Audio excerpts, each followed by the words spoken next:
Hi, Claire. How are you? I'm good, Maya. How are you? You're joining us from INSPIRA today. Is that correct? That's right. And what kind of work is INSPIRA doing right now? So Inspira is incredibly busy right now with the changes around the offer that we have with the National Career Service. So due to COVID-19, we've expanded our service hugely for adults, and that includes working with employers. So there's a new initiative, a new service called Job Fuse for employers, which is a partnership between the Cumbria LEP, the Job Centre Pluses around the county, and Inspira as part of National Career Service. The idea behind Jobs Fuse is to help employers with their furloughed staff and to also match vacancies too. How would an organization that's looking for employees contact it and be a part Yeah. of the new program? Yeah, so what employers need to do is they can contact the National Career Service or Inspira via our website or via our 0345 number. And then we would make sure that they are put into contact with the area operations manager in the local areas. So in Barrow, that's a lady called Julia Winder. And Julia will be able to find out the needs of an employer and then see what we can actually do to help them fill those vacancies. You mentioned organizations that might have furloughed staff. What kind of support do they need to sort of go through as lockdown is easing and more of these non-essential services are opening up? What sort of things does Inspira provide to help those small businesses that have furloughed their employees? Yeah.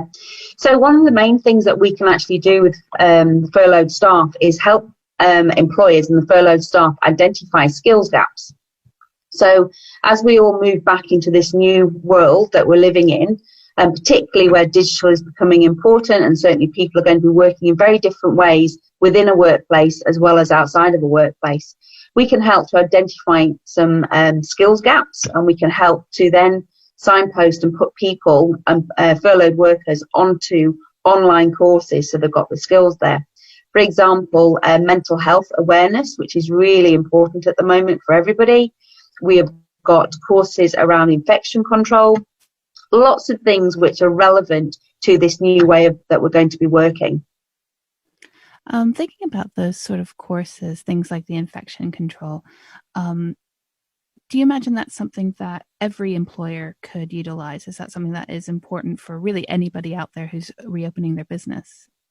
Yeah, I think we need to understand exactly what it is the employer feels that they need. So the mental health one is a really easy one for everyone to grasp. And I guess with the sort of the infection control, the cleaning, understanding what sort of hygiene we need to undertake is also really important so that we can, we have those courses available and we can sort of say to employers, well, you know, these are the options, the level ones, level twos, you know, if that's something that your staff would, that you think would be beneficial for your staff, let's get them on. How do you go about matching sort of the people who are looking for employment and also the employers who are looking to fill vacant positions? Yeah. So obviously through the National Career Service that we deliver around Cumbria and also actually in Lancashire, we have a lot of people who are on our books, as it were, that we're helping to try and find learning options, training options, and also employment. So we've already got a database, as it were, of people who are looking for work. Through our work that we've been doing of late digitally, we're getting a lot of inquiries coming through from people as well. So that database is growing all the time, and the skill set of people is really varied now as well. Unfortunately, there seems to be more redundancies coming into play. So there are a lot of people out there who have got a wide variety of skills and who are looking for work.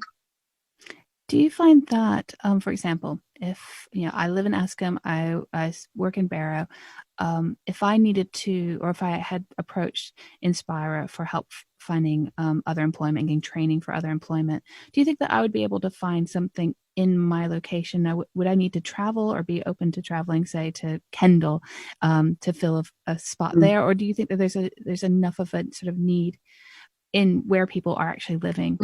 in working? That's really interesting question. It's one that I can't really answer, to be sure, because it's understanding what the employers are also needing at the moment. One thing we are seeing, though, obviously, is a lot more people are working from home, so that ability to work from home option could be increasing. Interestingly, today I was doing some trend studies on searches on Google, and home delivery and home delivery drivers is one of the trends that has gone actually skyrocketing in the last couple of weeks. So it's quite interesting that the changes in jobs available, or the changes that the jobs that we're going to need going forward. But I certainly think the home working side of it has come into play as well. So I think there'll be more of that opportunity. Well, thank you for talking with me. Is there anything else that you'd like to speak about? No, I think that pretty much covers it. One last thing I'll say is that the centre in Barrow is going to open on a skeleton staff basis from around the 16th of June. So that's to help any adults who are looking for work, who prefer to have a face-to-face appointment. So our centres are all being redesigned this week.